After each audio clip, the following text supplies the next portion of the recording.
પણ તેમ છતાંય મારે આપને એક સુરતનો પ્રસંગ કેવો છે, પત્ની કેવા હોય હો, અને તમે જો જિંદગીમાં એ પત્ની તરીકે એ જીવન જો જીવા હોય ને તો દિલથી એક વખત તમારી જાતને તમે એક વખત શાબાશી આપજો. મારી ઘટના આ વાત કહી દઉં ને પછી.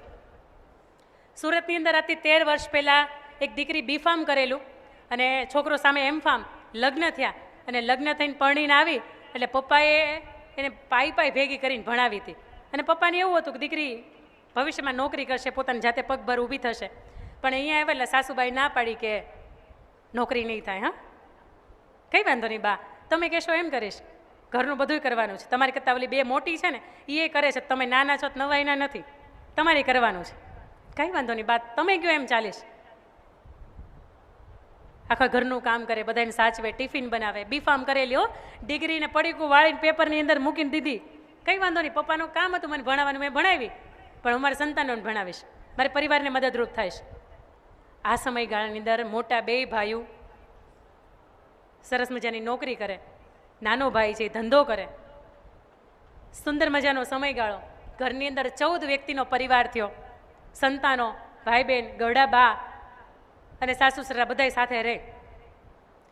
ઘરની અંદર કોઈને વીમો નહીં, મેડિક્લેમ કોઈને નહીં. અને કોરોનાની જે થપાટ લાગી સાહેબ, નોકરી છૂટી ગઈ, ધંધો હતો એની અંદર નુકસાની, અને મેડિક્લેમ કોઈનો નહીં. ઘરની અંદરથી 6 વ્યક્તિ એવા નાના મોટા સહિત કે રેમડેસિવિરના ઇન્જેક્શન દેવા પડે તો બચે. અને એમાંથી 2 વ્યક્તિ એવી કે એક વડીલ હતી અને એક સાવ નાનું બાળક હતું. 2 વ્યક્તિ જતી રહી સાહેબ. એ પરિવારને ખર્ચો ઉઠાવતા માથે 10-15 લાખ રૂપિયાનું કરજ થઈ ગયું. પતિની નોકરી વહી ગઈ હતી. હવે બધાને એમ થતું હતું કે આમાંથી નીકળશું કેમ. સુંદર મજાનો બંગલો વેચાઈ ગયો સાહેબ, 12 બાય 35ના ગાળાની અંદર એ ભાડે રહે.